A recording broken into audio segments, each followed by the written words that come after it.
മുണ്ടക്കയം നഗരത്തിൽ യുവാക്കൾ തമ്മിൽ സംഘർഷം. രാത്രി 8 മണിയോടെ ഒരുപറ്റം യുവാക്കൾ തമ്മിൽ ഏറ്റുമുട്ടുകയായിരുന്നു.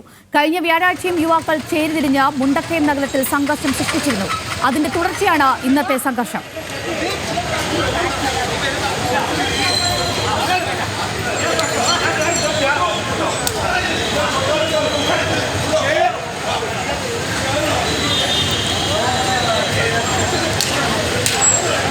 കൂടുതൽ വിവരങ്ങളുമായി ഗോകുൽ രമേശ് നമ്മോടൊപ്പം ചേരുന്നുണ്ട്.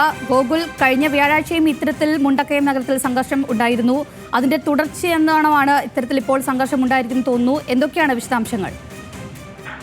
അഞ്ജലി, ഇത് രാത്രി 8 മണിയോട് കൂടിയിട്ടായിരുന്നു നഗരത്തിൽ ഇത്തരത്തിൽ യുവാക്കൾ ചേരിതിരിഞ്ഞ് സംഘർഷം സൃഷ്ടിക്കുകയുണ്ടായത്.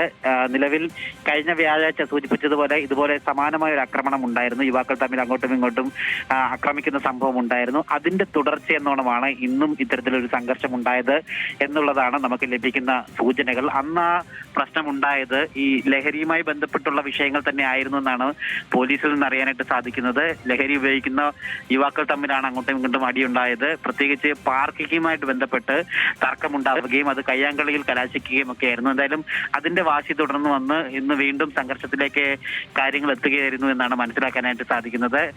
ഏറെ നേരം നഗരത്തിൽ പ്രധാന റോഡിന് നടുവിൽ നിന്നുകൊണ്ട് ഇത്തരത്തിൽ സംഘർഷമുണ്ടായി. അതിനുശേഷം പോലീസ് എത്തി ഇവരെയൊക്കെ കസ്റ്റഡിയിലെടുത്ത് നീക്കുകയായിരുന്നു ഉണ്ടായത്.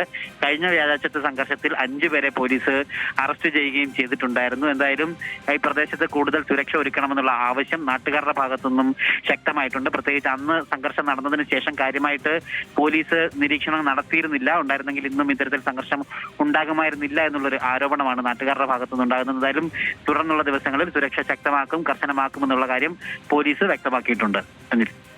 ശരി ഗോകുൽ, വ്യക്തമാണ്. വിവരങ്ങൾ നൽകിയത് ഗോകുൽ രമേശാണ്.